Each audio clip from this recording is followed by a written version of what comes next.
Bonjour à tous, c'est Alexien. Nous vous présentons aujourd'hui le test d'une prise de la marque TP-Link que vous connaissez bien avec leur marque Tapo. C'est la prise P100. C'est un produit que vous pouvez trouver en ligne ou dans certaines grandes surfaces spécialisées pour un prix variant entre 15 et 16, 17 euros. Sachant que au niveau des caractéristiques, elle est quand même assez compacte car elle fait 72 mm de haut sur 51 mm de large pour une profondeur de 4 cm si on n'inclut pas bien entendu la fiche arrière.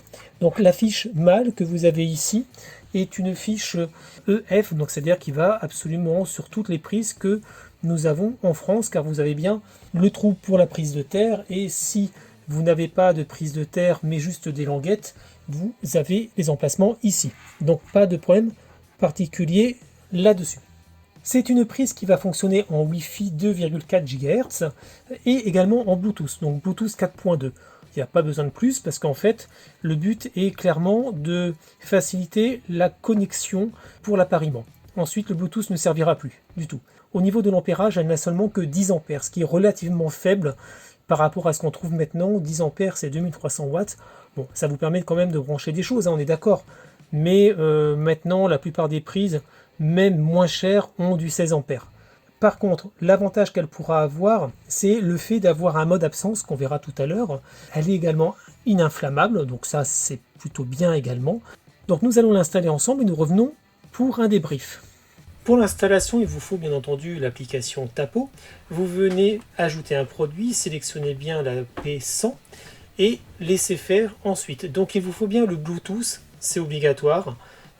Difficile de s'en passer avec celle-ci parce qu'elle est exclusivement par Bluetooth dans un premier temps. Une fois que ça a été reconnu, venez choisir votre Wi-Fi, mettez votre code et laissez faire. Il faut quelques secondes, mais pour le coup c'est assez rapide. Donc n'hésitez pas, et ça c'est nécessaire, hein, à bien mettre votre Bluetooth visible, activer votre GPS et votre Wi-Fi. Venez ensuite, une fois que c'est fait, nommer la prise.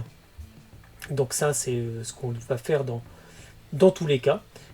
Choisissez ensuite la pièce où vous allez placer cette P100. Donc là, libre à vous, vous avez des listes qui existent déjà. Et venez choisir un icône. Une fois que c'est fait, il va y avoir sûrement une mise à jour à faire. Donc ça a été notre cas. Ça se fait assez rapidement, hein, en 2-3 minutes à peine, c'est déjà réglé, donc pas grand chose à dire dessus. Vous voyez, ça se fait très vite. Bon, là j'ai un peu coupé quand même. À l'utilisation, on reste sur une prise, hein, donc on, off. Là où ça va être plus intéressant, c'est en regardant les options que nous avons en bas. Donc la partie programmation, là rien de particulier. On trouve ça sur toutes les prises. Par contre, la partie absence, c'est pas mal, c'est que là, la prise va pouvoir s'allumer et s'éteindre de façon aléatoire tout au long de la journée pour faire croire que vous êtes là. Donc si vous le branchez à une lumière, par exemple, c'est parfait.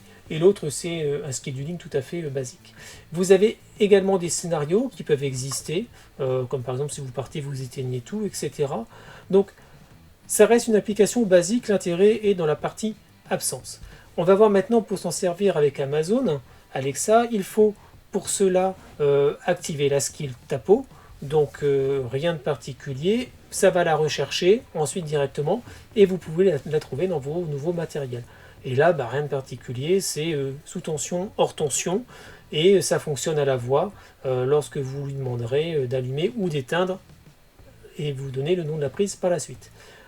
Pour le fonctionnement avec Google, c'est la même chose, activez le add-on Tapo et voilà, à partir de là, aucun changement par rapport à ce qu'on peut avoir avec Alexa, ça reste une utilisation tout à fait vocale. Par contre, il est bien nécessaire de mettre le lieu ou la pièce en particulier où vous voulez mettre votre prise, c'est un passage obligé. Et ensuite, donc ça fonctionne également à la voix sans souci et pareil avec le bouton physique on et off. Donc rien de révolutionnaire à ce niveau-là, mais ça fonctionne bien, c'est le principal. Au niveau de l'installation, ça s'est fait sans trop de problèmes. Comme ça passe en Bluetooth, attention de bien activer le Bluetooth, bien sûr, de bien rendre votre téléphone visible également, mais aussi de ne pas, entre guillemets, mettre la prise là où les ondes ne pourraient ne pas bien passer. C'est-à-dire si vous êtes à côté d'éléments en aluminium ou autre, par exemple, vous pourrez avoir quelques soucis. À ce moment-là, changez-la de place, installez-la ailleurs et remettez-la ensuite à l'endroit où vous souhaitez vous en servir. L'utilisation en tant que telle, pas grand-chose à dire, ça reste une prise.